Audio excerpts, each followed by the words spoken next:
This podcast is sponsored by nobody. Hey dudes, this is Susie Stokey. I played Sandy in The Power, and you are listening to Tommy Throwback Kovac on Splat from the Past. And you know what? Tommy's Catholic. He picks his belly button for Lent. Hey dudes, welcome to Splat from the Past, the only 80s themed horror sci-fi show where things could get totally radical. Now today, I will be interviewing a true Renaissance woman, if ever there was one in the film industry. I will be talking to Jennifer Enskat. Jennifer Enskat has directed, acted, edited, written, produced so many different projects. Specifically, though, in 1982, she was Frankie Avalon's hitchhiker lover / kill in Bloodsong. Very underrated slasher film that's celebrating the 40th anniversary today. And, well, not specifically, it didn't come out on this day in 1982, but, this year it came out 40 years ago. And we're going to talk about that movie today. She also was in Zack and Miri Make a Porno, the hilarious Kevin Smith movie, which I got to see in the theater back in 2008. And then she started her own production company, Leap Year Films, and she has written, produced, directed a lot of stuff with that, specifically shorts, like The Ghost, and she had the series called Real Mommy Confessions, and she did a documentary called The Visionary, and another documentary called The Bride Price, which is about arranged marriage. And we're going to talk about all that stuff today. And she is so talented, so funny. I can't wait. This is going to be awesome. And if I sound like I'm a little bit out of it, I am. I've had a lot on my mind lately. And I'm just preparing for, the next month of Halloween, October. And this is the first one, which is friggin' awesome. So yeah, here is my interview with Jennifer Enskat. So, going back in time before we get into Bloodsong, I was reading on your website that you began acting at the ripe old age of 4 on Romper Room. I was. Now, you're probably not old enough to remember Romper Room, but it was on. Romper Room? It was on in my generation. We had Miss Sharon. She was a beautiful black lady. I hope I get to interview her someday. Oh, that would be wonderful. I had a Miss Marjorie where we lived, because this was like a syndicated thing that went across the country. I was 4, so I can't really explain too well the mechanics of the show.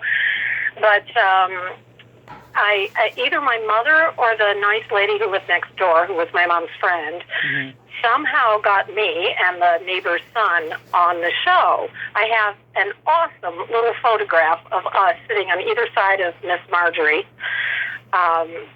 We had a blast. I have very vivid memories to this day of being on Romper Room, because I just thought it was so fascinating. I had watched it on TV, and suddenly now I'm on the other side, so I'm seeing cameras, I'm seeing lights, I'm seeing what a soundstage looks like. I don't know that this isn't something that everybody does, because I'm 4, but I knew that I really, really liked it, and that was just the start. I mean, I started doing... Well, I did some other little bits here and there on television when I was a child, but mostly I was doing theater. And it's interesting because every little kid says they want to be something when they grow up, and a lot of my friends said they wanted to be movie stars. Well, I even knew as a child I wasn't looking to be a movie star. That word, those 2 words, that didn't really click with me, but I wanted to act. So it's not about fame. It's about working. The job itself was interesting to me from the beginning. And all my other friends, they all ended up doing other things. Well, except one of them. I have one friend who's a superstar in voiceovers, but actually he wanted to be a dentist. That's a story for another day. You do know who he is. Wait, who was that? But Rob Paulson. He's Oh, yeah, I know who Rob Paulson is. He's a voiceover guy. Yeah, Rob was going to be a dentist. We were friends in high school. Nice. So it was funny because he wasn't going to even do this. And most of the kids who said they were going to do this didn't do this, but I always did this. And it actually did transition into a real career. Wow. And so from there you did school plays and community theater? I did, yeah. And then I went to college. I went to Northwestern, and I remember my parents asking me what I was going to major in, and I said school theater. And my dad said, "Why? You want to teach drama?" Dad, no, I've always done this. I want to do this like legitimately. This is what I do. I have an appreciation for it. I have an understanding of how it works, and I want to do it professionally. And I'm not sure he ever really liked that. He wanted me to have a more regular job. But at the same time, they couldn't really argue with me because I worked. I mean, my very, very first day in the business, I booked a job. And then the first audition I got sent out on, I booked it. And, wow. I mean, I knew that wasn't going to continue. But Yeah. it told me, this is something I can do, obviously. I wouldn't have success right out of the gate. I mean, that first day, I walked into an agent's office. I'm from Michigan, so I drove down to Detroit. I'm from Flint, Michigan. So I walked into this agency in Detroit because I just wanted to know, how does this work? Do you make an appointment with an agent? Do you prepare an audition? I knew nothing about that. College did not prepare me for that. And there was no internet to look it up. So I thought, I'll just walk in and I'll ask. Well, as luck would have it, the receptionist was out to lunch, and the agent herself was sitting there answering the phone when I walked in. And she had just hung up talking on the phone with a photographer who had to reshoot an ad. He needed somebody right then. And she said, "I've got a job for you." That was the first thing out of her mouth. So she sent me on this job. Now, that was a print job. That wasn't exactly acting. But then she called me and said, "I have an audition for you for a Kentucky Fried Chicken commercial to be the counter girl in this commercial." And I said, "Oh, great, cool." And I booked it. So I was in the union right away. And, it just started a many year career. Or do you say that it started when I was 4? I'm not sure which way to assess that. Well, 4 planted the seed, and then, once you got to, college, then, it begins, on that path. Right, yeah.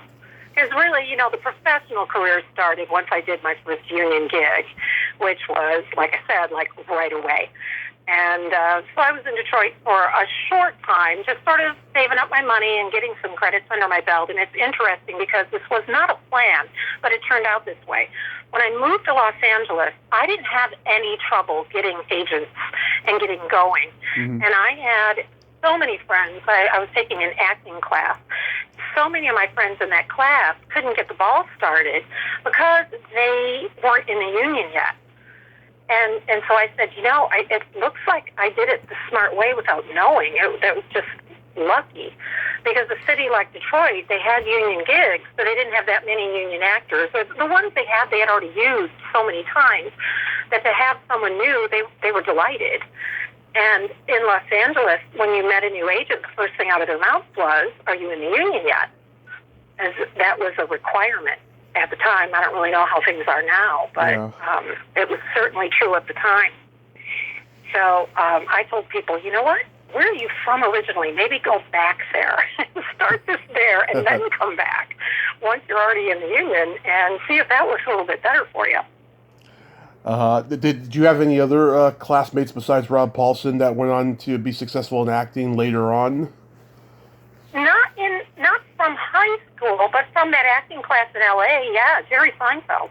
He was in my acting class. Really? Seinfeld was in there? He was. Oh, and let me tell you the story. This is such a bizarre story. I don't understand this business. After all the years I've been in it, there was a girl in the class.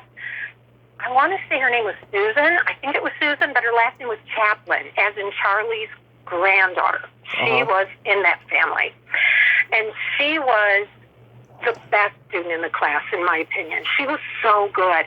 Every scene we were given, she just found things The challenge is, who is this character? Why are they saying these things? And you need to come up with stuff that isn't in the script. You have to make a real three-dimensional person, and it's not necessarily laid out for you. That's up to you. And Susan was great. She was always so interesting to watch, and she could not get an agent. And I introduced her to my agent, who said, oh, yeah, she's really, really good, but I don't see it. I said, you don't see what exactly? What is it you're not seeing? She's cute. Her last name's Chaplin. Come on. Yeah. And her career never took off. And then there's Jerry, who could play himself. And that's really it. If we're like working on Shakespeare, you didn't ask Jerry to be your scene partner. What you saw on Seinfeld, that's what you got. That's what he does. Mm-hmm. It's basically him and his Jennifer team. That's it. But he was really smart. He came up with this savvy way of using who he was to make a career. And, oh, my gosh, you talk about being successful with it. He was spectacularly successful with it. But to this day, I scratch my head and I think, okay, I'm in this acting class and I'm watching these performances. Susan Chaplin should be the name you know. And it's Jerry Seinfeld that you know. But you know that for a different reason, because he found a way. Yeah. He's a smart guy. And good for him. And no, I'm sorry I didn't have him as a scene partner doing Shakespeare. Wouldn't that be a story to tell? Oh, yeah. Oh, and he was on Benson at that time. That's probably why he was taking the acting class, because, he was, like, on the verge of becoming one of the biggest comedians of all time, but, long before his sitcom. Yeah, this was definitely before the sitcom, and he sometimes would try out material on us. I mean, I knew who he was. I had seen him on Carson, so I knew he was stand-up. But, yeah, I mean, he himself, nobody in that class, including him, including the teacher, ever said, oh, Jerry's the best actor to walk in the door. But he was a guy who needed to learn because he had plans. And, wow, I don't know if that was exactly what his plan was, but he succeeded. That's unquestionable. Yeah, and he had George Shapiro as his manager, so that was also a big plus. That might be. I mean, he definitely surrounded himself with the right folks. Mm-hmm. Meanwhile, there was the rest of us trying to do this a traditional route. Jerry had one up on everybody. According to IMDb, the first acting credit was the TV movie of the week, The Hustler of Muscle Beach.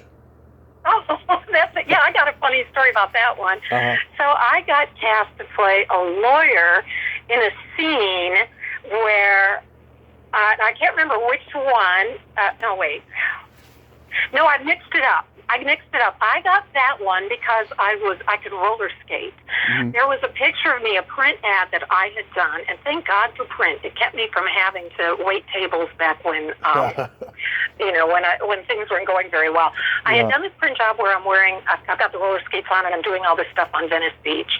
And then suddenly I get a phone call because they needed to feature a skater in The Hustler of Muscle Beach. This, very much a cult film of the era. Mm-hmm. And, you've got all these muscle-bound guys out there, and then you have me skating by. In scene after scene after scene, there I am, skating by, doing my little skating. Yeah, they gave me a credit. I was mixing that up with 10 Speed and Brown Shoe. That was a different one where... Goldblum. I was Yes, Goldblum. Boy, he's a flirt. So he was a gentleman, but he's a flirt. So yeah. I was cast to play a lawyer, and I can't remember if it was Jeff or if it was Ben Vereen who was incarcerated, and the other one's pretending to be their lawyer so that they could meet. Yeah. So it was some undercover thing in the plot. I don't know. I really didn't know the plot. I just knew my scene. That I'm supposed to be a lawyer sitting there conferring with my client, and I don't know how I was cast. Because when I was cast, I thought, seriously, me, a lawyer? I'm like 22 and I look 12. Who's going to believe I'm a lawyer? But my agent said, just wear a bunch of suits, wear a lot of makeup, put your hair, make your hair look severe, look like, a lawyer of the era. And I show up and the director looked at me. He clearly wasn't the one who cast me. He looked at me and said, she can't be a lawyer. So suddenly... I'm a lawyer, but you only see the back of my head. Across the room, I got demoted to an extra because I didn't look old enough to be in college, let alone have graduated law school. So sometimes I do wonder how casting happens. That's one of the times where I don't know. Then you were in Those Lips, Those Eyes. Yeah, that was interesting. So they had shot a bunch of that film in Cleveland at this beautiful old outdoor theater. That's where a lot of that took place. And they had all these musical theater people in the cast. And they had cast someone to play this girl who's having an affair with Frank Langella. So, like, this character, the character he played would be someone who would pick up a girl. And during that season, that's who he would be with. And then he would move on. And then they came to Los Angeles, and they needed to shoot some more scenes in this bar with Tom Hulse and all these people, and a big argument comes out, and they needed someone to play the same character. And I don't know why they couldn't use the person they had cast originally, but I had to double. So I'm in this scene wearing her clothes, and they tried to make me look like her as much as they could. I don't know. I've never heard anybody say that they could tell it was a different person. But it was really fascinating. For me, I was sitting between Frank Langella and Joe Mahar, and Tom Hulse is in the scene, and I'm just soaking up their amazing. It was like, I'm in a workshop of workshops. Just sitting and being a part of this, and I didn't have any lines in this scene, but I'm a part of it. I'm a part of, suddenly a fight breaks out and the table's about to be turned over, and, so it was very dramatic, and Joseph Mahar was very nice. At the end of the day, he was telling me that I did a great job, and I said, well, I didn't have any lines. I said, that did not mean that you were not acting all day, which was really sweet of him. Yeah. I've talked to a few people from the movie. I've talked to Michael Pressman and a couple of the dancers, Mary Cadorette and Deborah Goodrich, who's a good friend of mine, and they both went on to become pretty successful actors for a while until they both gave it up. Oh, did they give it up? Yeah. I did. I haven't stayed in touch with anybody from that film. I mean, there are certain projects where you do just kind of become friends. You hit it off with somebody, and other times it's like, this sounds romantic. I don't mean it to. It's like ships that pass in the night. Like you strike up a friendship with somebody, and you really have a great time on that shoot, and then you just never see them again, which is kind of sad. But I guess that's the nature of the business, because you're always moving on to the next project. Absolutely. And plus, when you're stuck with somebody for a long period of time, it can be great, but also there could also be a part of you of like, oh God, I want to move on and never work with this person again. Or you just want to move on and never play that part again, or you want to move on and not be at that location again. And yeah, I was just texting my daughter earlier today. She's been out on Long Island all week working background on the Gilded Age, and it's been a really tough shoot. Wow. And she's like happy to get the gig, and she got a featured silent thing, and I mean it was a successful week. But at the end of the week, it's like, oh, let me go home. I just want to take a bath. I just want to, just like, wait a minute, this is the job I wanted. I should be really excited, and here I am saying, let me go home. but it's true. Sometimes you're just exhausted. It doesn't mean that you don't like the choice you made to do this job. I think no matter what job you do in your life, on any given day, you're going to have a bad day. Right. And sometimes that you have to remember that at the end of the day, this is the profession I want. I just want this job to end. Yeah. Were you a stand-in on The Gambler and the Jane Mansfield story? Yeah, I was. That was funny because I was not looking to be a stand-in at all. I had met, who directed those? That same guy. Why am I blank? Let me look it up here. I know. Yeah, if you've got IMDb open, I should have, just to... Yeah. Dick Lowry. Dick Lowry, that's his name. I had met him somehow or another, probably socially. My agent and I would often go out and go to art gallery openings and all this. She would use that to introduce me to people. So I had met him for something. And he was directing the Jane Mansfield story. And Lonnie Anderson, do you remember Lonnie Anderson? Yeah. She played Jane Mansfield, and she had to be sewn into her costumes. They were going for that period thing like Jane Mansfield had done. Yeah. And so she couldn't really do any of the rehearsals, except the very last bit of the rehearsal, and certainly stand in for lighting because she was wearing very uncomfortable clothing. So Arnold Schwarzenegger was doing his stuff, his own stand-in work. He was known, but he wasn't, this was before Terminator, so he wasn't as famous as he became. And so Dick called me because Lonnie Anderson and I were the same basic size, and I had blonde hair. And so I was right for that. So I actually was doing all of these rehearsals with Arnold, and there's a funny bit. It was actually, there's this scene where she's supposed to be, I guess she's drunk. I really don't know because I didn't see the script. But she's passed out, and he's carrying her up this long flight of stairs that curves all the way up through this foyer. And they had to do it again and again and again because they're dealing with the lights as we go up and how the scene was going to shift because the camera's on a crane. This was this big shot. So he would pick me up like I weighed like a piece of paper and trot up the stairs like it was nothing. And he did it again and again and again. And I go, like, you are Mr. Universe, aren't you? I mean, I weighed nothing to him. So that was kind of fun. And then Dick called me again because he wanted me to stand in on the Gambler, same thing. You know, I had the wrong hair color for her, but he needed somebody. Lee Purcell. I stood in for Lee Purcell. But what was funny in both instances, I said, look, I'll do it for a few days, but I'm missing auditions while I do this. I don't want to be a stand-in.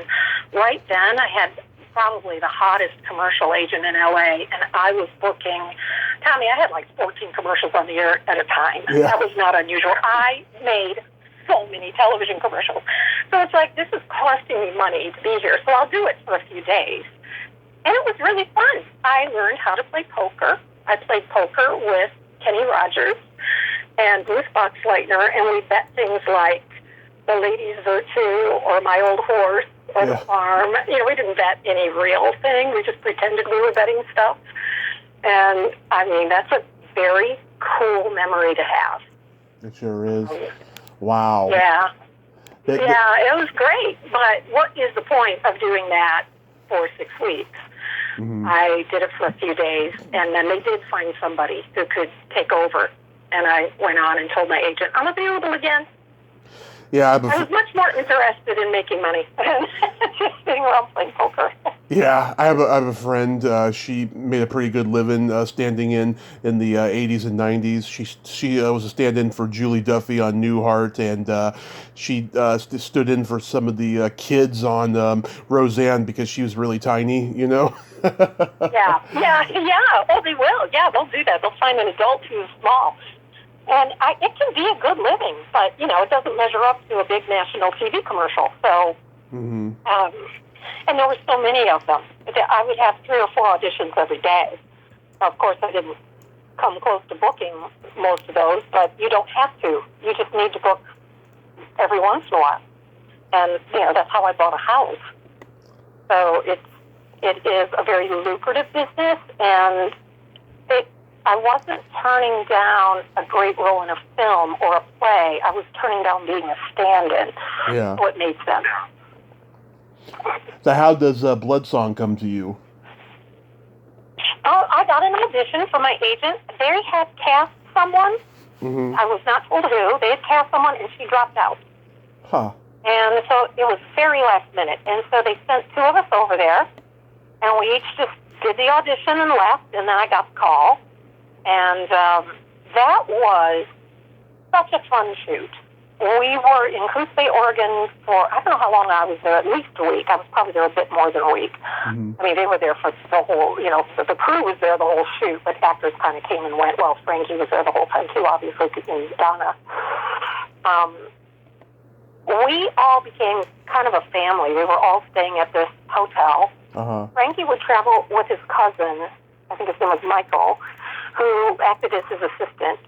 And he kind of took me and whoever it made sense that day under his wing. That he, like, we shot really, really late one night, and we'd come back, and he had gotten us food. And this was sort of ministering angel, making sure everybody was fine, and now you really need to get some sleep. It was great. And, so it really did feel like a family. And in fact, after I was there a few days, and I'm going to say Michael, because I think that was his name. I hope I've got it right. He said, that he wanted to cook. And we're staying at a motel, like it's an old-fashioned motel. It's just these little rooms. And there's a building that has the restaurant there in the middle of the parking lot. And he talked to them, and they said, yeah, we normally close early on Sundays. And I said, well, can I take over? And they said, yeah. So we all went to the grocery store. Alan Levy, the director, Michael, I was there. I can't remember who else came to the grocery store. Because I said, look, you just tell me what to do and I'll do it. Because he's going to cook this amazing Italian meal. And he bought all the ingredients. I probably got stuck on salad duty because he didn't know if he could trust me with finishing vegetables. He made this vat of sauce. And he had he had ribs and chicken and different things in it. He made meatballs. He did so much cooking all day. And then the cast and the crew crowded into the closed restaurant, and we ate this feast. And, I mean, this doesn't happen on a lot of shoots. Yeah. This is not typical. I also have another really great memory. There was one night we were shooting out kind of on the water. I remember we were by a pier. I had been released. But I didn't want to go because the hotel's boring. You know, I was just there hanging out with everybody else. And Noelle North, who was in it, and Frankie and I got into the back seat of this car. It was a period car, so the front seat didn't have bench. It had a bench seat, like not bucket seat. And we were slouched down in this back seat with our feet dangling over the front seat of this car.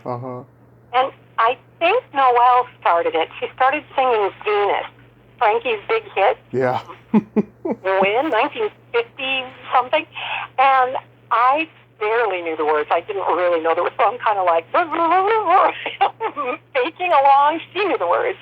Obviously, Frankie knew the words. It's his biggest hit, I think. Yep.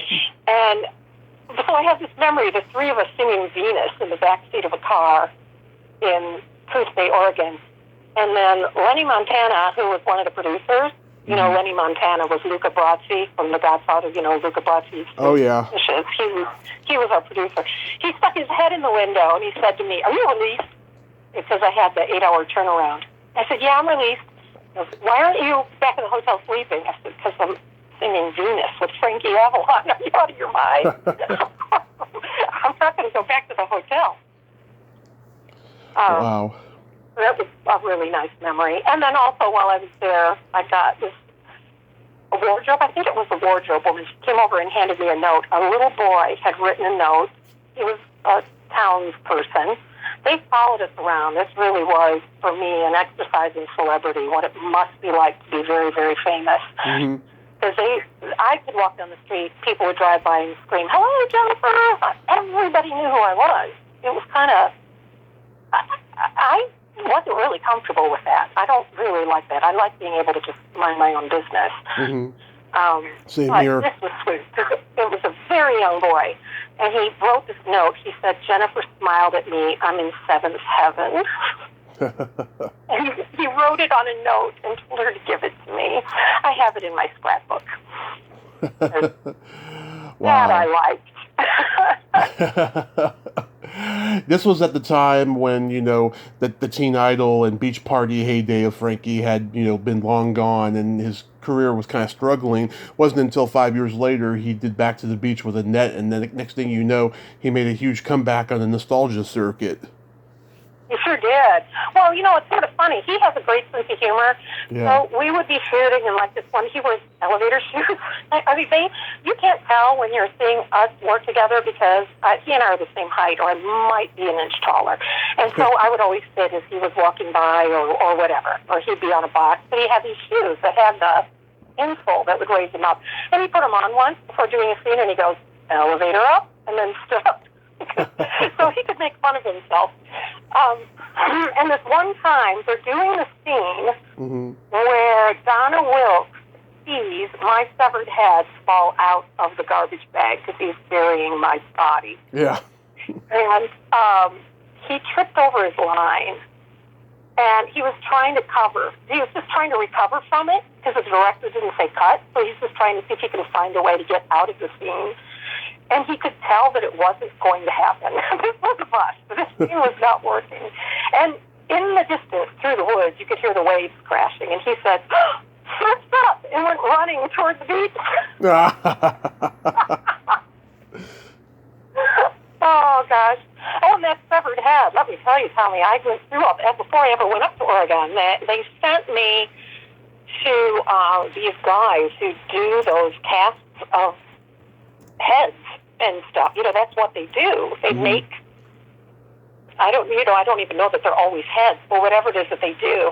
So, you know, they shove the straws up my nose, and they had me hold this horrible ghastly expression like this. Make sure you have this expression on your face when you're dead on the bathroom floor. And then they put the goop all over me, and afterwards they peel that off and make a cast of my head and put a wig on it. And it was very strange to see a plaster cast of my severed head.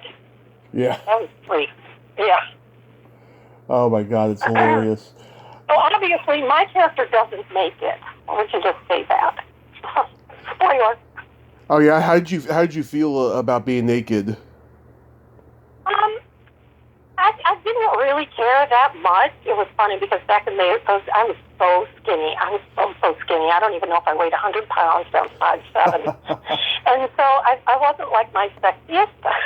But you know what? If they didn't care, and in fact, Frankie said, no, I'm glad they cast somebody like you. That makes it less gratuitous.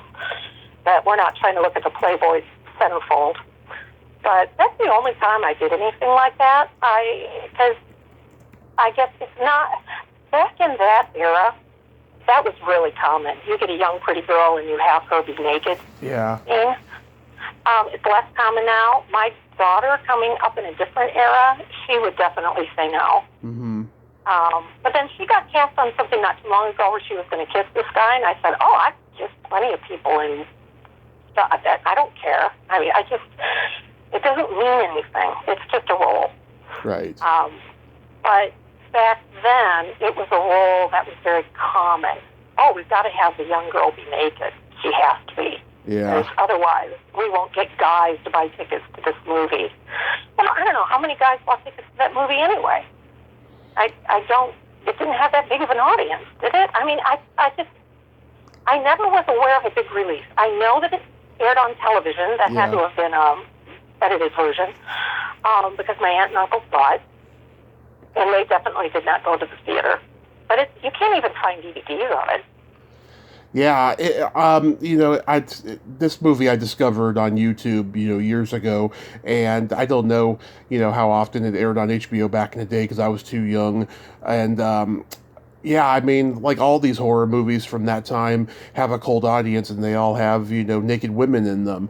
And they all do. Yeah, well, that was the 80s. Yeah. I'm a huge supporter of nudity on film, right? But I want it to be done in a way that, the woman is comfortable. I hear all these stories about, being exploited. I just think it's awful. It almost makes me feel bad for being a fan of it, Well, that is not cool. Yeah, when someone's coerced and exploited and manipulated, that's terrible. I never had that feeling, and the crew was extremely professional. And, again, talking about this whole fandom thing, it was very strange because when we shot that day, the murder scene, we were in this hotel room for a really long time. And of course, a lot of that time is we're waiting while they're doing lighting, but we were there all day. And I noticed when we arrived in the morning, there were people waiting outside. And it was raining, and they didn't care. They wanted to catch a glimpse of us. And we'd go in, we were in there for hours and hours and hours, and we came out to have lunch. They had lunch in a building adjacent, and they came to the door with umbrellas to walk us, and we're going across, and I said, oh my gosh, there are even more people. And I recognized people who had been there when we arrived at like 7. And then I went into my dressing room for a moment, and it had a guard outside the door. And I said, why are you guarding my dressing room? Who am I? That I would need a guard. And he said, we caught a guy trying to steal your shoes. What? And they were perfectly ordinary tennis shoes. There was nothing special about them in any way. Wow. But he was looking for a souvenir. It was so bizarre. So we finished lunch, and we started headed back, and I said, Alan, I think we really should go and talk to these people for a few minutes. They've been standing there since 7 o'clock in the morning. It was like 2 in the afternoon by then. And he said, oh, yeah, you guys go ahead. We'll go on in, because they had to get ready. So Frankie and I went over and signed autographs and talked to everybody who wanted to talk to us and give them that time. I just find, though, that that's weird. Mm-hmm. Something weird about that to me. Especially to me. I could see maybe Frankie they grew up with. They already knew who he was. They didn't know me from Adam and Eve. I wasn't famous. And at the end of that shoot, I fly back to L.A., and I walked into the grocery store, and I noticed nobody was looking at me. Yeah. And I thought, I like this so much better. So much better. I mean, I've worked with some phenomenally famous people where even on set, they're kept apart because other actors probably won't leave them alone. Yeah. And that just doesn't seem to me to be a life that is very much fun. Mm-hmm. Yeah.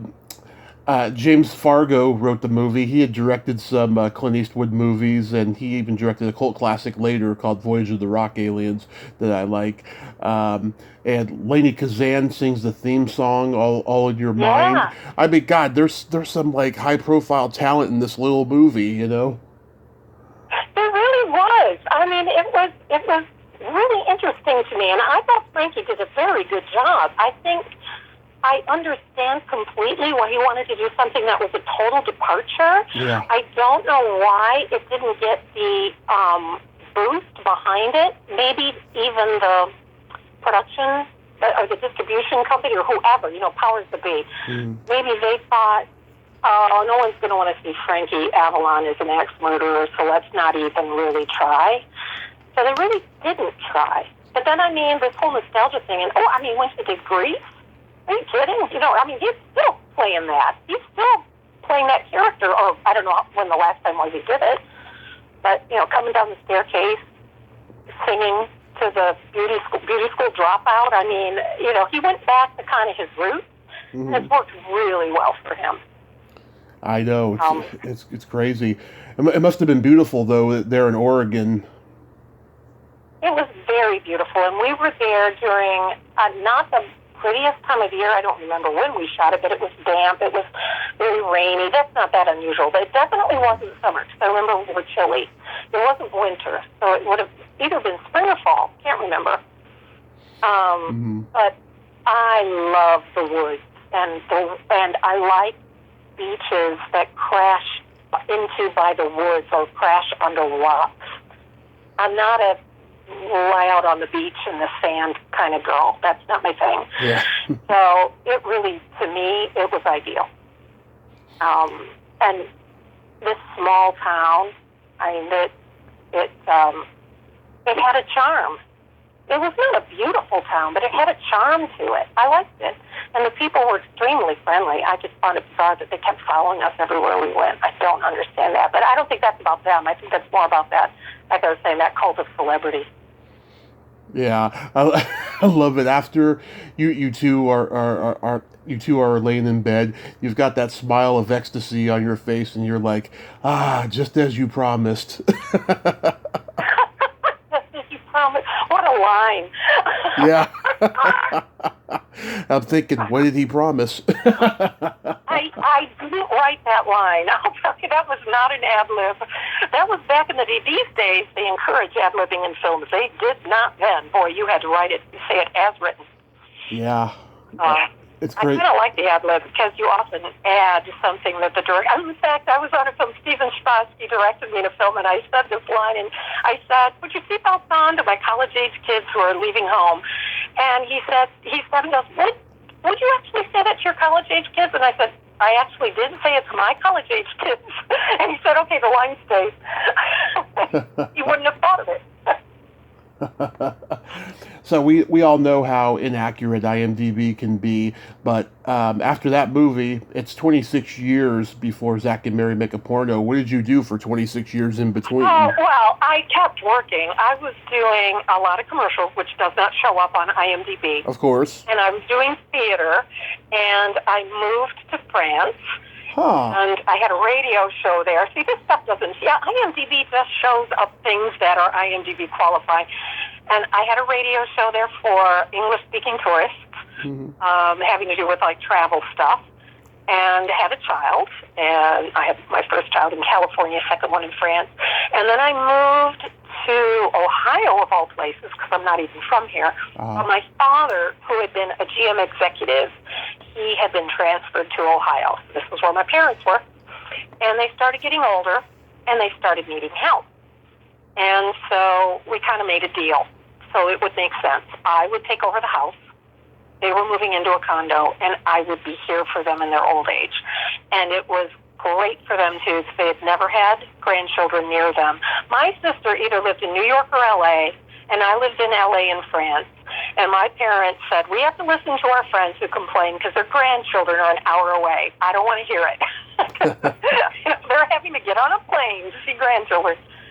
So I did the right thing, basically, is what I did. And I did not know if Ohio would have any work for me. So I thought, well, I'll still do the right thing, but maybe I won't stay here very long. Well, it turned out Ohio had a lot of television commercials, corporate videos, which are unions, so that counts toward pension and health, and theater. And I would do voiceovers. I did a bunch of voiceovers for McDonald's. I did those out of Cleveland. Who knew? Mm-hmm. I didn't know they did that stuff out of Cleveland. I shot TV commercials for Procter & Gamble out of Cincinnati. That's where their headquarters is. Yeah. I didn't know that. I shot commercials for them in L.A. I didn't know that they were local to Cincinnati. Who knew that? So suddenly I'm like, oh, wow, guys, I can make a living here. And then the industry changed. You no longer have to live in L.A. or New York. Right. You can audition from wherever you are. The auditions are virtual. And so I started booking things in New York, especially. That's really where I put my focus. I would start auditioning for plays. In New York, I wouldn't even show up for the callback. Or if I was in Los Angeles about a year ago, and I had an audition for a film that was going to shoot in Pittsburgh. Casting directors on Skype with me. I didn't have to go to Pittsburgh to do the audition. Mm-hmm. So the business changed, so I'm thinking, well, where do I want to live? I don't have to be in Ohio anymore. But L.A. is like home. I lived there for so long, and I do have family there. But it feels like been there, done that. Yeah. New York, path not taken when I went to L.A., and my daughter lives in New York. So I go to New York, and I'll work, and I like it, but it doesn't feel like home. It feels like a great place to work. I love it, but I don't want to live there. Mm-hmm. So I'm waiting for an epiphany. I'm waiting for a moment where something says, here's the spot. This is where you want to be. Until then, as long as I have laptop, can audition. I don't need to go anywhere else. So, yeah, Zack and Miri, that's shot in Pittsburgh. Yeah. So, yeah. So that's where I was. I've got a good story about Zack and Miri, too. I want to hear because Kevin Smith is my idol. I met him in 2016. He's one of the reasons I have this podcast, because of the speech. Oh, really? Is it? He gave a speech that motivated me, and I had already been planning on doing a podcast before that, but it really motivated me. And but me and my best friend, we saw Zack and Miri Make a Porno in the theater, and it was the last time I truly laughed out loud at a Kevin Smith film, because since then he's been very experimental and a little woke and all of that stuff. But yeah, how did you get cast? Did you just go to the audition? Yes, so the audition this was the direction from Kevin. He said, create a character, someone who would never in a million years be seen in a pornographic film, and do the audition as that character. I don't want to meet you. I want to meet that character. Yeah. So the first audition was taped. So he wasn't there. It was just the casting director. So I walked in. I decided to do this very puritanical, nerdy, weird woman who thinks she's an actor who isn't really. Yeah. Like, she's done some community theater, and she thinks that's the same thing as being on Broadway. Yeah. So she's like the synapses, things don't connect in her brain. So I didn't put on a bit of makeup. I pulled my hair to the side with a bobby pin. I wore the very high-necked Peter Pan collar thing, and I went in and I and the casting director pretended she was the casting director of an actual, so like she's in on the joke. Like she's casting the porn. Mm-hmm. And she said, I want you to read these lines. And I said, oh, which ones? Well, woman. You want me to read woman? I played woman once in a play. I know this part. And so then I start reading like the filthiest filth you can even imagine. Yeah. And I'm reading it like, I think I'm auditioning for Our Town. You know, I'm just so into it. And I don't know that it's disgusting. And I don't remember how many of us he cast. He cast a bunch of us. And he had us all come and play those characters. So we went one at a time. Well, you've seen the scene. One at a time to do, and he had us just read the list. And that was it. And then he was going to compose this in post. So he didn't know how he was going to lay it out when we're shooting it. He knew, depending on what tickled his funny bone, how he was going to put it together after the fact. And the scene he edited is on the deleted scenes because whoever was distributing it said it was too long, and so they chopped things up. So like half of this is missing in the theatrical release. It's way funnier on the deleted scenes because it builds to the punchline. Mm-hmm. And the punchline is me, this nerdy woman. So I say these lines, and then he says to me, say this one particular line once more. You know the line. It's so disgusting. And he says, say that one more time and then say, it's so good to say that. And I just started, it's so gross. I just started laughing and I'm shaking my head and I'm like, oh my God, oh my God, oh my God. And he goes, why can't you do it? And I said, no, I can do it. Here's the thing, Kevin. Mm-hmm. My son is in your target audience. He started laughing because, you know, my son's going to see this movie. Yeah. He's the right age. He's a guy, the whole thing. You know, he loves Kevin Smith. Yeah. And I said, in fact, my son told me, I told him I got this part, and it was going to be pretty cool to work with you. And he goes, Mom, just know, Kevin Smith is way cooler than you are. He said, no, you tell your son his mom is cooler than I am. So I said, thank you. He won't agree with you, but thank you. So I do it. I say the disgusting line, and I say, oh, it felt good to say that. And he laughed his head off, and it does end up the punchline of the scene. I don't know that yet. I got in my car. I'm released now. I get in the car, and I called my son, and I said, hey, Kevin Smith has a message for you. He said, what? He wants you to know your mom is cooler than he is. And there's a pause, and he goes, no, you're not.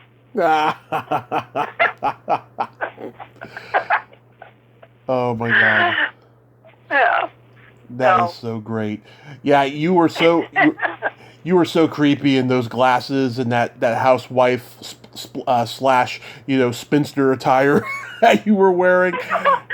I mean, you're one of those character actresses that's very beautiful when you're not working, but when you're in character, you can make yourself as nightmarish as possible. And mm-hmm. That is about the best compliment I ever got. I have had a heck of a time getting people to see that, and I appreciate that so much because they'll say, oh, we can't see her for that. She's too beautiful. It's like, guys, I'm an actor.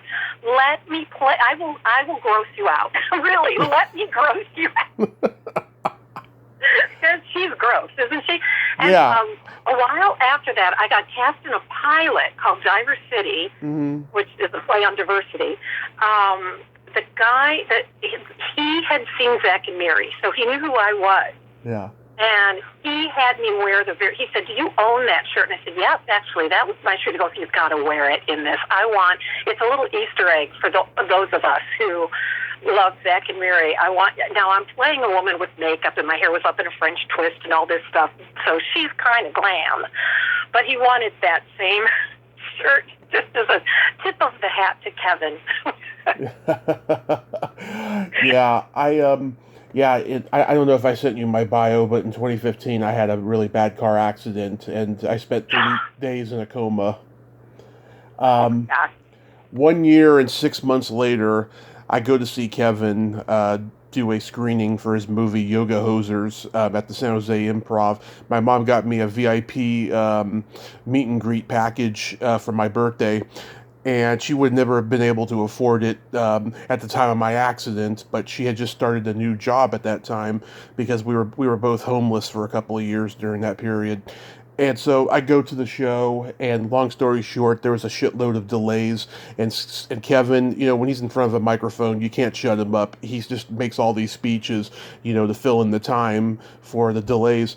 And near the end, he delivered this speech where he was just talking about podcasts and how they've changed the world, and and podcast has only been around for a decade by that point, and it wasn't quite what it is right now in 2022, but it was getting there. It was halfway there. Everyone was getting a podcast, and it really motivated me to try again, because I had tried to start a podcast earlier that year, and no one was like on board with me.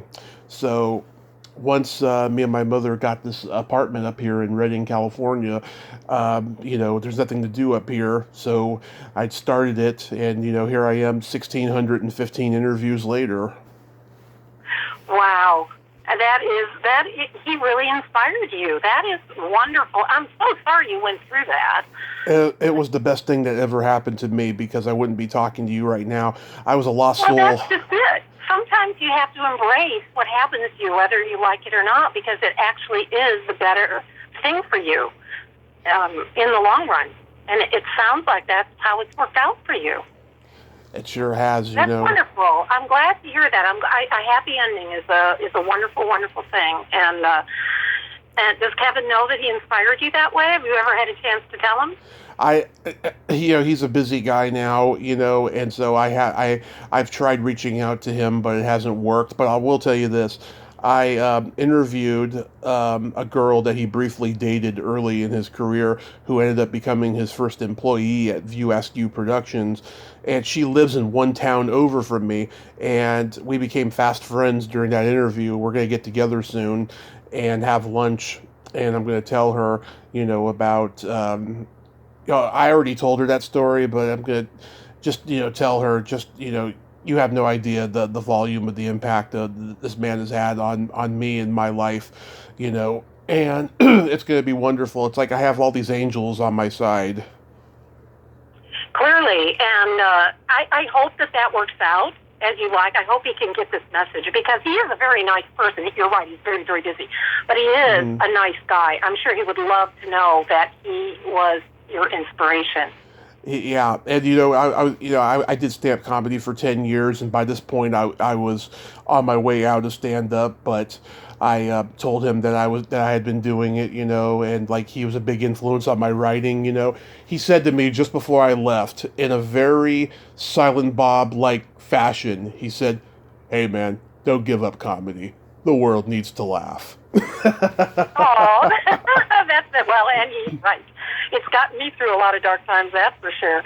You start feeling down about whatever. It's like, let me find something funny on television. Yeah. Let me find a YouTube video of something that is going to tickle my day, because I need it.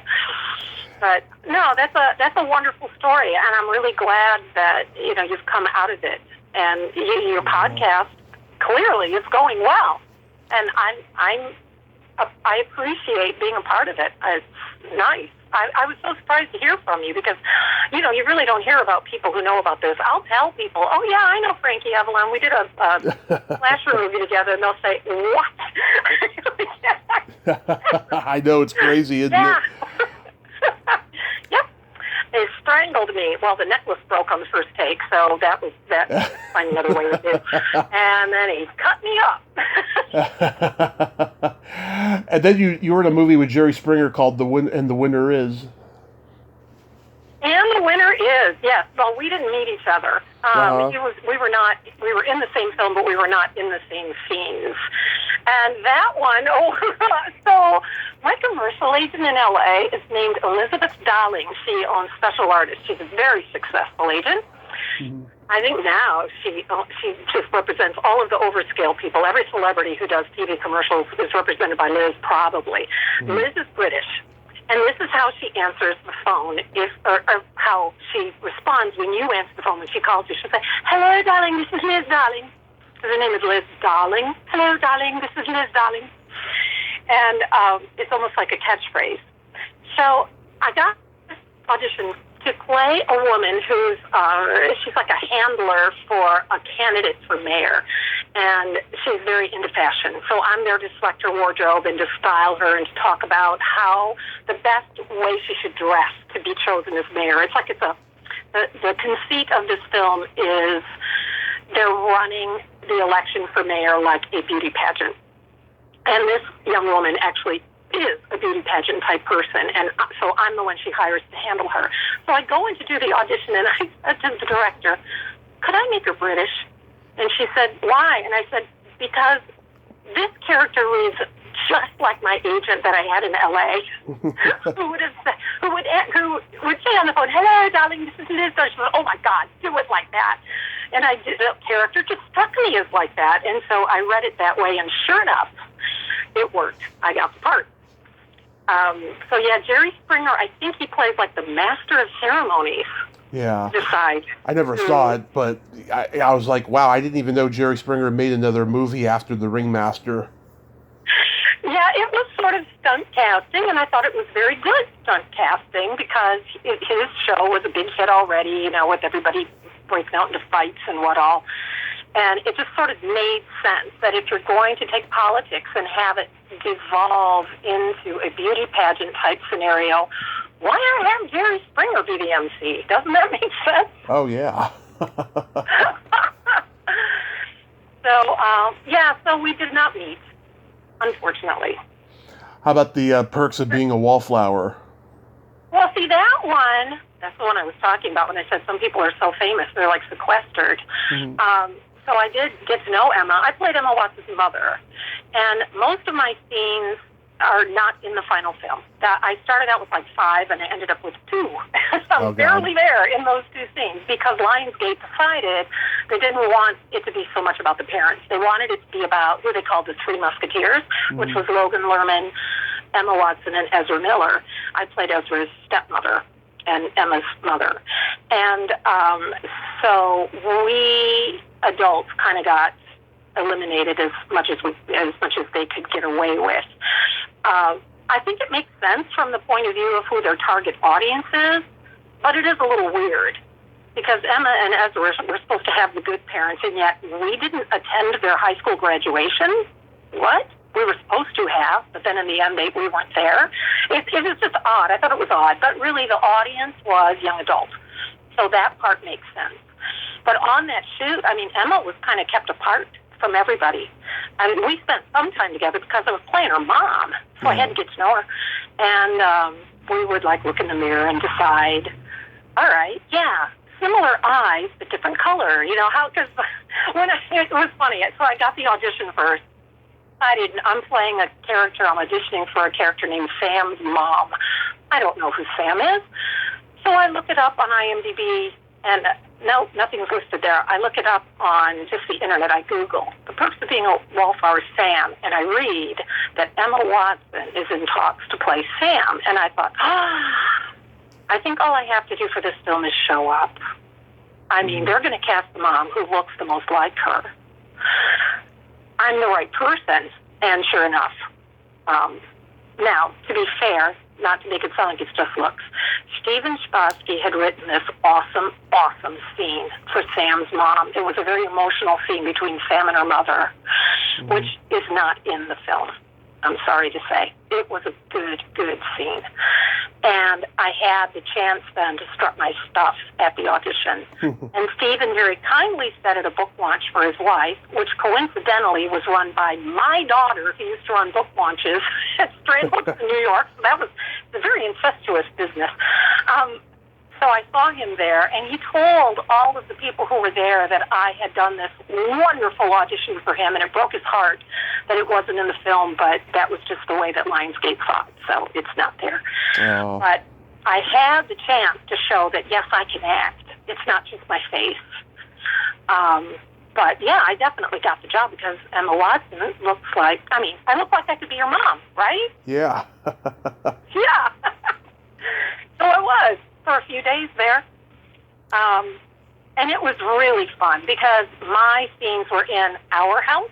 Mm-hmm. And so it was really, I spent my time with the kids.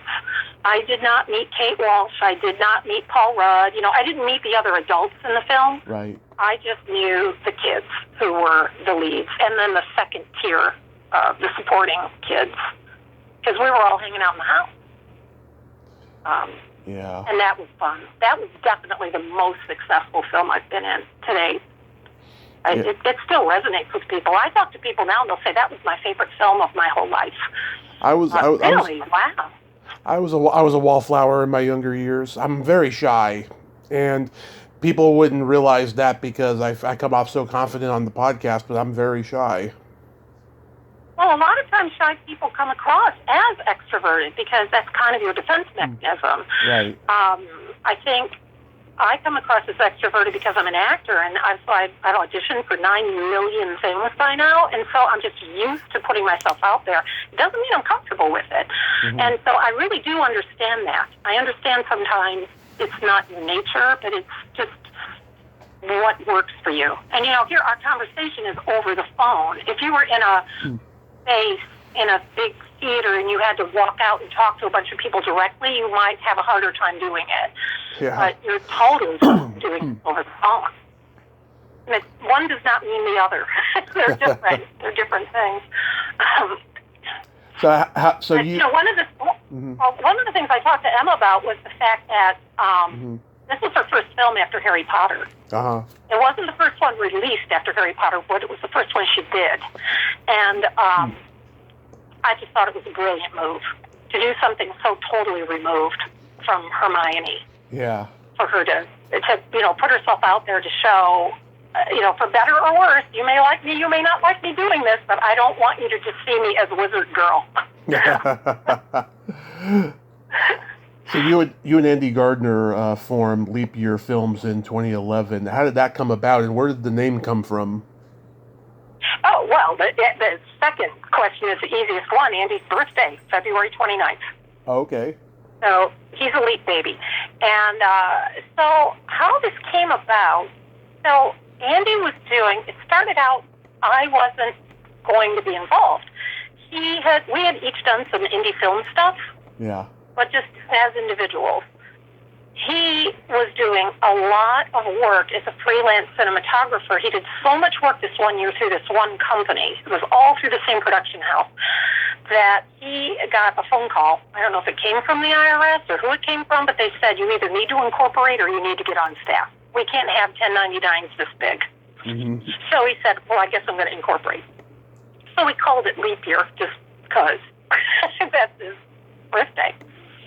And then we thought, well, you know what? Once in a while we do these projects. Let's see what it evolves into. And so we started doing some indie film projects for fun, just because we felt like it. And then people started hiring us to do their indie film projects for money. And sometimes it would be something that wasn't even shooting a film. It would be like, I produced a TED event. He did projections on a stage for a ballet. We started just doing other things, but it was under this umbrella of this company, Leap Year Inc. And we really weren't intending for it to turn into what it's turning into. We just signed the lease on this big, it's former factory, so it's this big kind of cool-looking industrial space where we're going to move our operations. Instead, we normally were shooting on location. We went to Africa for a few weeks to shoot a documentary about forced marriage. We would just go around and shoot where the thing was. Well, all of a sudden now we're going to have a studio of our own. And we've rented it out once. I don't know if you saw this on the website. Leap Year Films has a page now. I just made it yesterday. I saw it, yeah. Oh, you did? Oh, okay, cool, because it's brand new. Yeah, go to leapyourfilms.com, anybody who's listening. And you can see the space. It's very cool. So this photographer and a woman who does floral design, they came in and rented it to do a shoot. Because we're not ready to shoot anything in there yet. We're still just trying to get the office stuff moved over there and handle all of that. And in the meantime, he's still available for individual shoots. I'm still an actor. I had a couple of health issues the past maybe a year and a half, so that had me booked out for a while, but I'm back, and I had a couple of auditions recently. It was so funny, though, Tommy, both times. My agent called me, and I said, I'm not going to get this one. And they said, why? And I said, they're going to want her to be native of the country you're having me play, and they're going to want a celebrity, and that happened both times. I was right. Yeah. They wanted, like, one of them. What is the name? Oh, I'm going to have to look it up on IMDb to get the name so you can look for this film coming out, because it's going to be really, it sounds so cool. So I do have to wear my glasses. I got to look this up and tell you. They wanted a woman who was French, and wait a minute here. It's called The Blue Eye or something like that. Let me see if this works. The Pale Blue Eye. Christian Bale, Gillian Anderson, huge cast. Lucy Boynton, Robert Duvall. You talk about an amazing, amazing cast. And they said, well, they need someone. They're shooting this in Pittsburgh, so they're trying to see if they can save on bringing someone in, but they need a French speaker. And I said, well, I speak French. I used to live there. So I read the script. The cast director said, look, the lines were in English. I just put them through a computer translator. Mm-hmm. You just wing it. Say whatever you want. And there was no information about the character, so I said, let me do it a couple different ways so I can make her like a couple of different people, which I did, and she loved it. But I said, but here's the thing. When I'm in France, French people will say, so where are you from? They can tell I'm not French. They never, ever guess I'm American.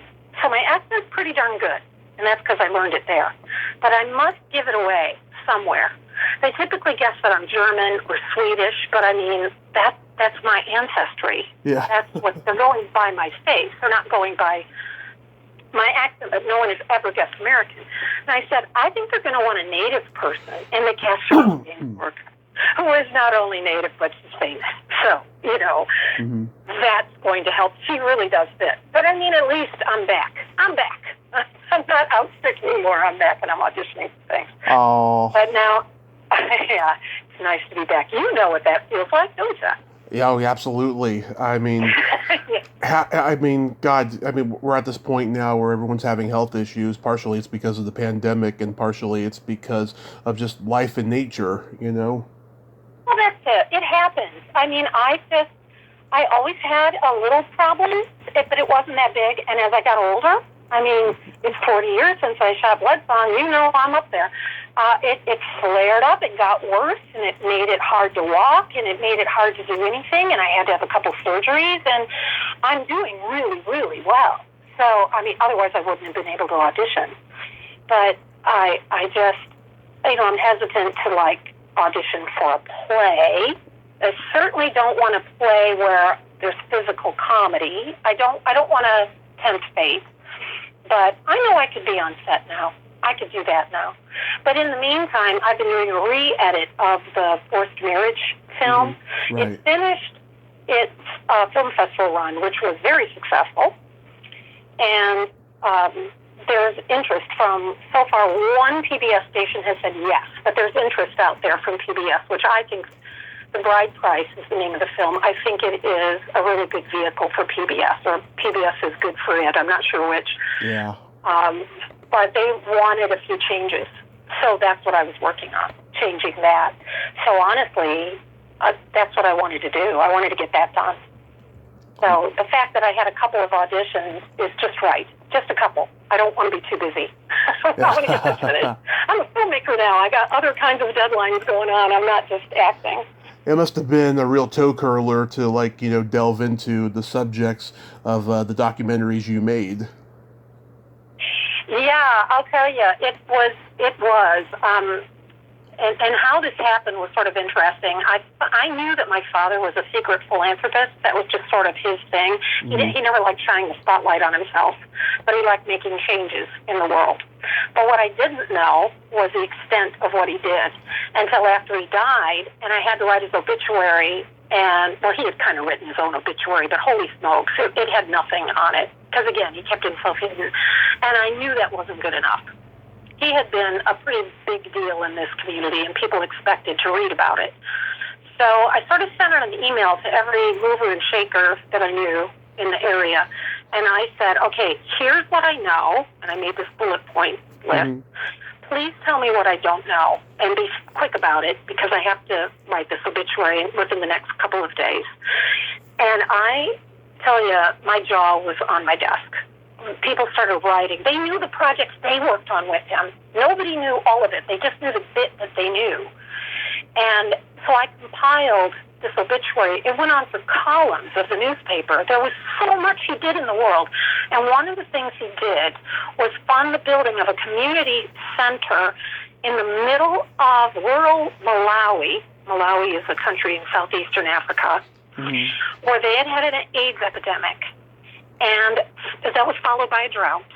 They don't have the social safety nets, so families just had to take in all of these orphans of AIDS. There were like millions of them, and find a way to feed them when there was a drought.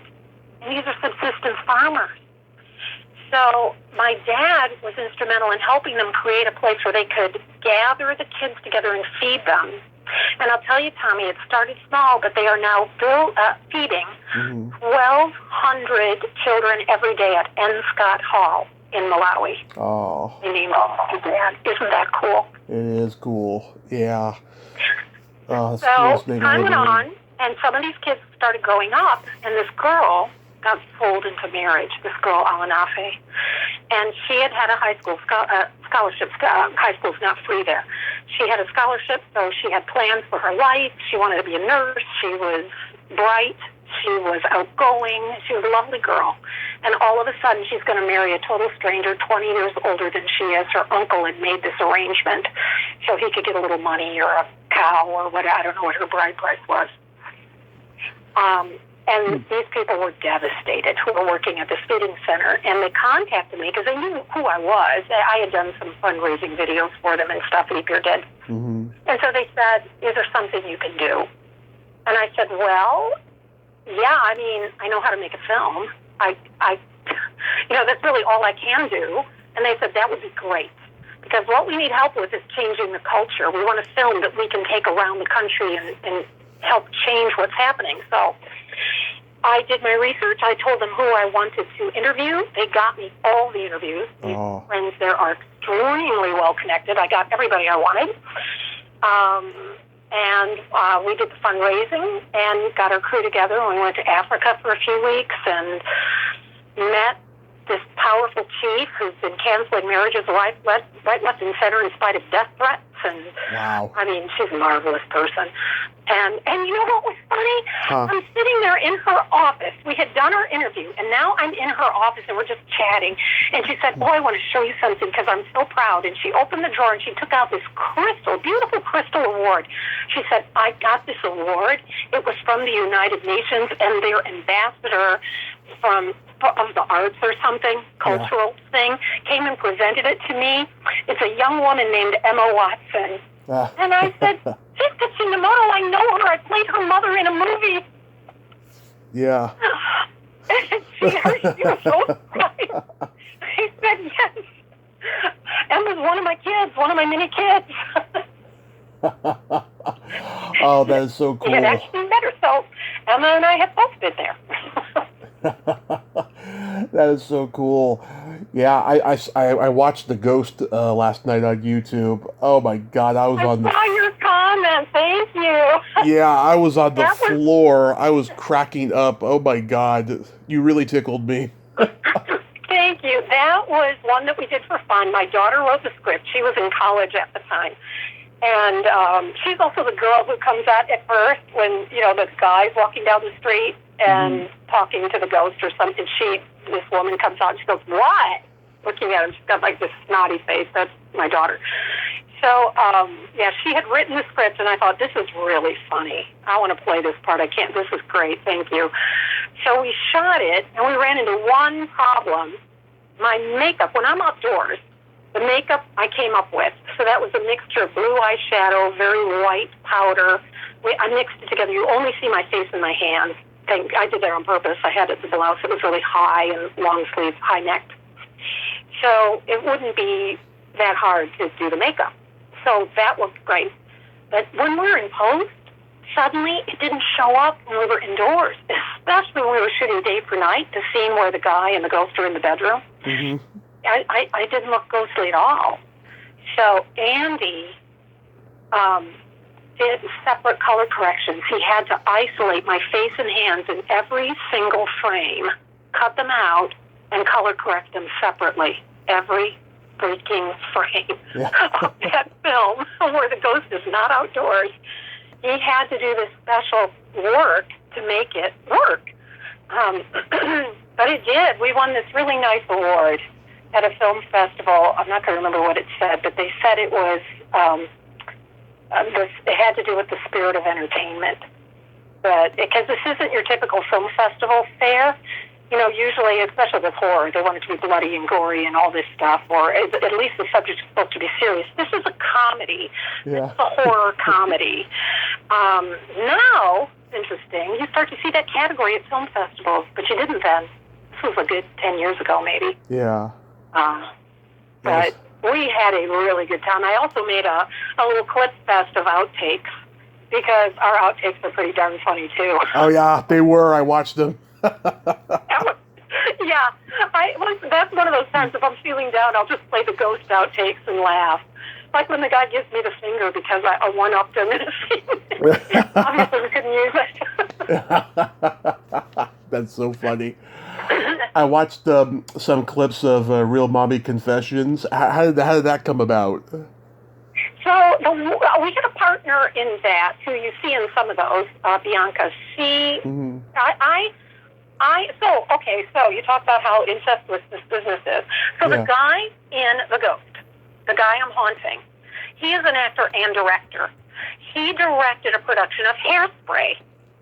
I played Prudy Pingleton in Hairspray, and this woman, Bianca, played Velma, and that's where we met. And so she had this idea for Real Mommy Confessions, but she had a bit of production experience, but not as much as Andy and me. And so she asked to team up with us. And then, you know, she had people who were paying for things. And so we made, what did we make, 39 episodes. We had a deal with a company, a streaming service. We were going to go forward with that. That fell apart. There was some shenanigans with this service, and somebody ended up in trouble, and everything kind of went away. And now Bianca's not even in the business anymore. So we're not going to go forward with that one. That was too bad that didn't work. Because mom content is a really big deal these days. It wasn't to me. You know, I mean, I raised my kids back when we were truly isolated.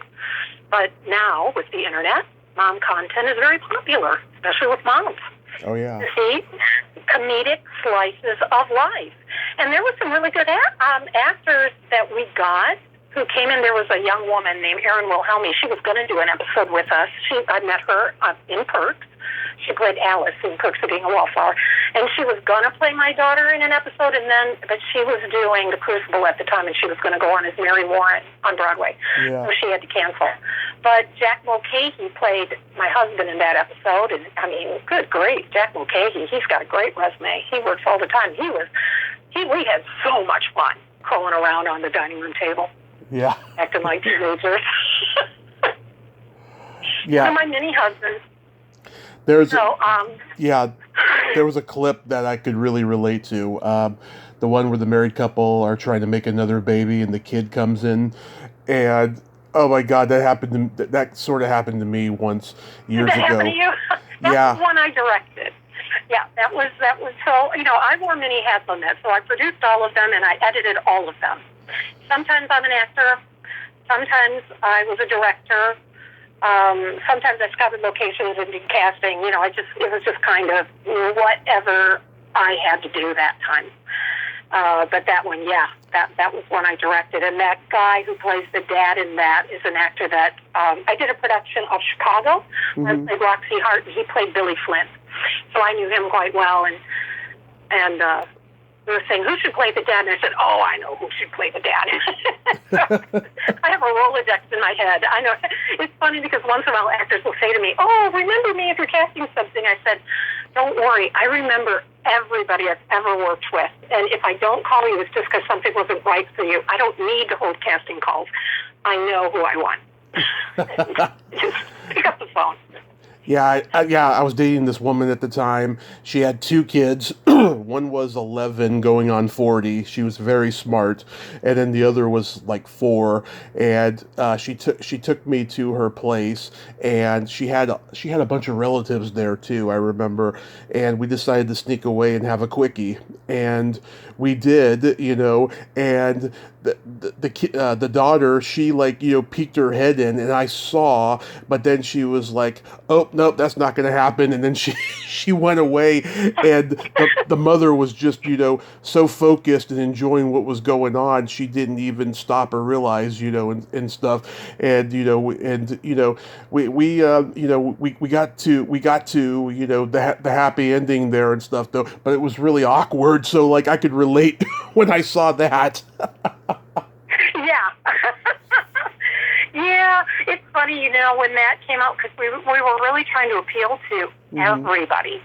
So if one episode is not your cup of tea, another one will be. And there was one that I thought was going to be kind of ho-hum. Yeah. One where I'm driving. Boy, was that hard to shoot. You'd go and hit a bump in the road, and the camera would go wild. We didn't have a steady cam. So I was driving, and I'm talking to my daughter on the phone, and it turns out I left her at the store. I forgot that she was at the store with me, and I forgot my child. So I shot it, and I thought, okay, it's cute, but I don't think it's going to be that big of a deal. Yeah. It caught fire. Why that one? I don't know. Man. There were others. The one at the grocery store one, that's one I directed. I wasn't in that one. That one I expected would be very successful, and it was. And my biggest score on that was I got that grocery store for free. I got that grocery store for free because the guy who owns that grocery store, his grandfather owned the grocery store that was in downtown Mansfield, Ohio, that they used in Shawshank Redemption. Yeah. They shot Shawshank Redemption about a mile from our new studio. We're right over by the prison, or the former prison. And so this man, his grandfather had owned that store, and they had moved out to the suburbs, and now it's down to him running the store. And I went in and I said, look, we'll do it after hours. We have a small budget, so I don't. He goes, oh, you don't understand. I would be thrilled for you to shoot something here, because he was all over Shawshank. That was such a big, exciting thing in his life. And now we're shooting at his current store, and so I got the grocery store for free, which was pretty darn cool. That doesn't happen. Usually people want some money. Yeah. But anyway, we just found that it was interesting which episodes struck, because you mentioned the one episode. I remember talking to a guy. We shot his film for him. He hated that episode. I don't know why. I didn't want to ask. Wow. I felt like it was something personal. I think he just found it a little too risque or something. I guess. I'm not sure. But I just said, oh, well, did you watch it? He goes, yeah, I liked others. I hated that one. Well, there's something there for everybody. Exactly. Are there any upcoming projects that you could mention?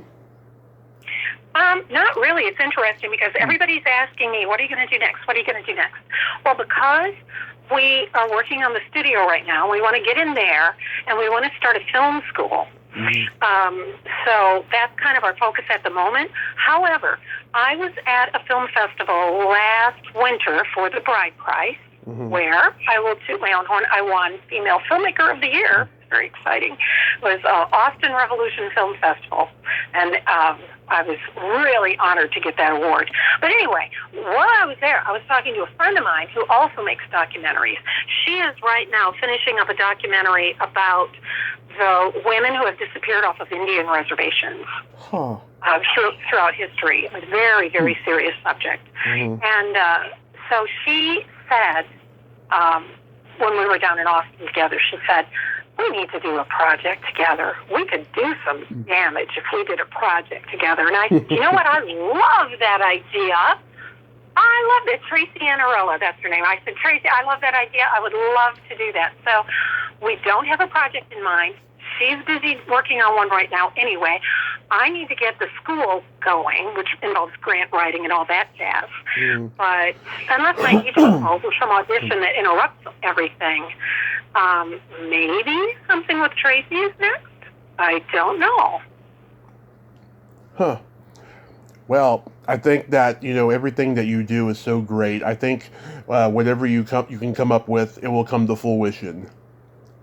Well, thank you very much for the vote of confidence, and believe me, there are days where I really and truly need that, because, when you're in a kind of a profession where you have to just keep trying and keep trying and keep trying and keep trying, that's the only thing. It's like, what's step one is create. What's step two? Keep creating. Just do it. You don't worry about other people's measure of success. You don't worry about, you have to make a certain amount of money, but you don't, if your goal is creating the art that it is you're trying to make, then that is its own reward. The attempt, the working toward that is the reward. I used to tell people if I got tired of auditions and the rejection, and I said, it's not rejection. When I go into the audition room, that's the job. And some days, that's it. I walk in, I walk out, that's the end of that one. And other days I get called to go to the studio to do the same thing again. But that's just a bonus. That's frosting on the cake. The attempt is the gig. And if you can look at it that way and just keep going, then you tend not to get as discouraged. And I think it's really important to have philosophies like that, because I think there are probably too many wonderfully creative people out there who give up because either they didn't become a millionaire, or they didn't become famous, or whatever silly goal they had, they didn't reach that. I guess that I'll get off my soapbox now. So real quick. And honestly, Tommy, there are times where I get discouraged. I'm human. And it's funny because I was working on the website yesterday. Like I said, I created the page for the studio. And as I'm trying to write the paragraph and figure out how I want to couch the phrase to talk about what we're doing, that's when I get the shot in the arm, because that's when I go back. And I said, oh, look what we've done so far. Yeah. Hey, this isn't so bad. It's always harder when you're in on the inside. You look at somebody else's career and you think, oh, that's the amazing thing. Well, you just don't know how hard it is for them to keep doing what they're doing. I had a conversation back to Rob Paulson again, the guy who does all those wonderful cartoon characters. He had a horrible, horrible bout with throat cancer. Yeah. And, he nearly lost his life. And it's not easy. We went out to lunch, and he couldn't taste the food. He still can't taste food. But you know what? We went out to lunch, and we were telling stories, and we were laughing, and we were having a good time. That's what matters. And people on the outside, they just like, wow, what a great career you have. Well, yes, he does, but you don't know about the hard stuff. Right. I guess you're not meant to. Absolutely. I've been trying to get Rob on here. Maybe after this interview, he'll do it. Twist his arm, tell him Jenny said you got to do it. Well, I'll send him a text. I got his number. I'll tell him I did it, and you did a really good interview, and so maybe he would enjoy himself. I know he is busy. He is a busy guy. Yeah. It's pretty awesome. Spielberg brought back the Animaniacs, and he didn't even hesitate, knowing Rob had been sick and everything. It's like, no, I want you. And why wouldn't he? Holy smokes, he's so good. Yeah, he is. And I've interviewed all his co-stars from the movie Stewardess School, including Mary Cadorette, who I mentioned earlier, from Those Lips, Those Eyes. Yeah. Now, Rob and I also almost got a job together. I was out of town. I was in Navajo country shooting a commercial, and my agent called and said, when are you going to get back? And I said, I'm coming home tomorrow. And she said, well, day after tomorrow, they want you for this commercial. And I said, okay, cool. Yeah, I'll be back. And then she called me a little later and said, oh, they got cold feet. They're afraid you'll get delayed, so they're going with their second choice. And it happens. Sometimes I've been the second choice and got to do the job. So, all fair. And then I saw it on TV, and Rob was cast as the guy. And then I thought, oh, come on. We were almost in a commercial. How fun would that have been for all of our friends back home? Yeah. So real quick, we got to play my secret silly game. That would have been really something, but oh well. Oh well, not meant to be. So real quick, we got to play my secret silly game. This is a series of silly slumber party questions. No win or lose. It's just pure fun. And how it works is I ask you the question, you answer it, and then you ask me that exact same question and I answer it. And feel free to comment on answers. It's going to be really funny. Okay.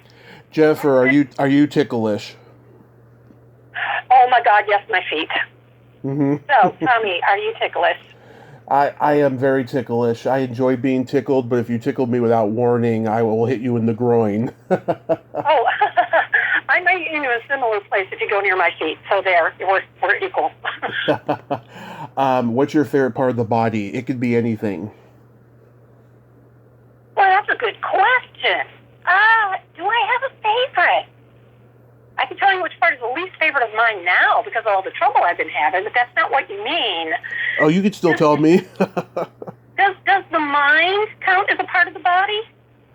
The brain? Sure. The mind, yeah. I mean, that's really what attracts me to certain people is what they have to talk about and what that more than any physical attribute. I agree. So what about you? What's your favorite part of the body? I agree. I'll date a woman if she has a great mind. That's like a huge turn on for me. My favorite part of the body is the belly button. Can I ask you another question, which is why? Because when I was 6 years old, I had this girlfriend who had an adorable little Audi that she used to let me play with.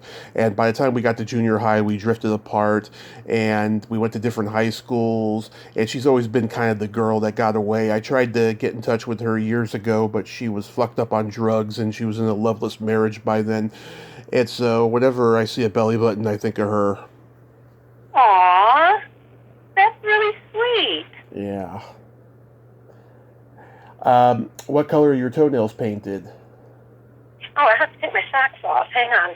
My daughter and I did, when I was in New York, yeah, I still have it on. I wondered if I'd taken it off. Kind of a dusky dark rose. Nice. We went to get pedicures, and I couldn't remember if I still had it, but I do. Boy, it's growing out. I maybe need another one. So, Tommy, what color are your toenails painted? Last time they were painted, they were purple with sparkles. I haven't done them in about a year now. Do you do them routinely? I do. Yeah, I do. I mean, since quarantine, I just haven't done them that much. But I've been painting my toes since I was 13. That is really intriguing. Is there any, you just like it? Yeah, I mean, I've always been around, the girls and women and stuff, and it's always been just a part of who I am. You do yours more than I do mine, I'm certain, because, I only had mine with polish on it all because we wanted to do some girly thing one afternoon when we were in New York. Well, she was always there. I was there in July, and so we were in Koreatown. We just went into a little nail shop. Ordinarily, they'd be, toenail color. That's not very interesting. What would you say is your best personality trait? Probably my ability to make people feel comfortable. You do have that. Thank you. And that, I think, comes from the gazillion auditions that I've done. You have to go in and make the auditors see that you can solve their problem, which has more to do with them relaxing than you being brilliant, even. Oh, yeah. And they're nervous because they're worried that they're not going to find what they need. So, translate that into walking into a party where people are shy or whatever. That's my superpower.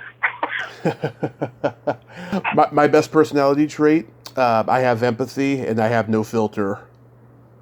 I like that. No filter is good. I mean, it can get you into trouble, but it's kind of pretty dang entertaining for the rest of us. Oh, yes. And then my favorite question, is there a stinky smell that just makes you gag? Geez. Well, right after COVID started letting up, I was in New York. Mm-hmm. And New York can be kind of rough anyway, but during COVID, it's like the city just gave up on itself. Yeah. And an elevator door opened, and somebody had just urinated all of it. So It smelled like pee. It smelled like old. It smelled like oil. It smelled like metal. It smelled like, and I literally did gag and go look for the escalator. That's maybe the only time a smell sent me off. It was a mixture of things. It was really disgusting. I also don't like the smell of coffee or the taste, but it doesn't make me that sick. I just don't like it. I'm a weirdo that way. Everybody likes coffee. Yeah, same here. I do. Oh, good. I just said something that wasn't true. You don't like it either. So what? No. I do like coffee is what I mean. Oh, you do? Oh, I'm sorry. Yeah, It's okay. I'm always the odd man out on that one. So anyway, same question to you. It's either farts or feet. Oh, see, and that's tricky if you're checking out the pedicures. You got to make sure people have washed their feet recently before.